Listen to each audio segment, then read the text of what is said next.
হঠাৎ জাতীয় স্টেডিয়াম ও Kings arena পরিদর্শনে ঢাকায় কেন ব্রাজিল প্রতিনিধি দল? তবে কি সেলেসাওদের ম্যাচ দেখতে পাবেন ভক্তরা? বাংলাদেশের বিপক্ষে খেলতেও পারে 5 বারের বিশ্ব চ্যাম্পিয়নরা। গুঞ্জন আছে 3 অক্টোবর ভারতের বিপক্ষে ম্যাচের আগে ঢাকায় ব্রাজিলের একদিনের অনুশীলনের আয়োজনের চেষ্টা করা হচ্ছে। ব্রাজিল ফুটবল ফেডারেশনের 5 প্রতিনিধির জাতীয় স্টেডিয়াম পরিদর্শন শেষে যদিও পরিষ্কার করে কিছু জানাননি বাহুফের গ্রাউন্ডস কমিটির চেয়ারম্যান ইকবাল হোসেন।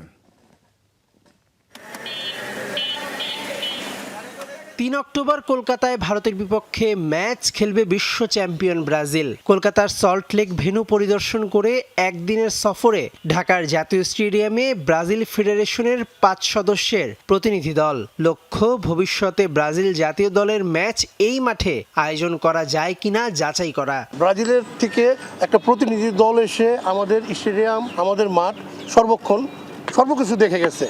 তাদের টার্গেট হলো আগামীতে তারা যে কোনো দেশের বিপক্ষে অথবা আমাদের বাংলাদেশের বিপক্ষেও খেলতে চায়।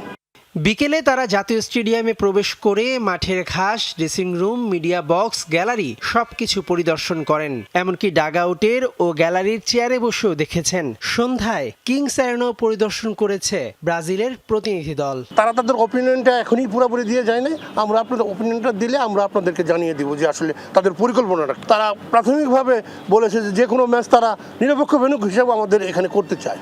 ব্রাজিল 25 ও 29 সেপ্টেম্বর অস্ট্রেলিয়ায় 2টি ম্যাচ খেলবে। 30 সেপ্টেম্বর কিংবা 1 অক্টোবর ঢাকায় অনুশীলন করে ভারতে যায় কিনা সেই গুঞ্জন রয়েছে। আমরা বুঝিয়েছি যে মাঠের কাজ চলমান, আর হয়তো 2 উইক্সের মধ্যে আমাদের সম্পূর্ণ হয়ে যাবে।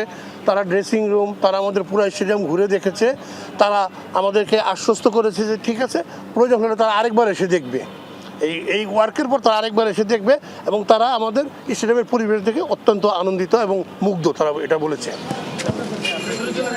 ঘাস আরো দৃশ্যমান হলে সৌন্দর্য বাড়বে। পরিকল্পনা চূড়ান্ত হলে সার্বিক দিক পর্যালোচনা করতে 2 সপ্তাহ পর আবারও আসতে পারে ব্রাজিল প্রতিনিধি দল।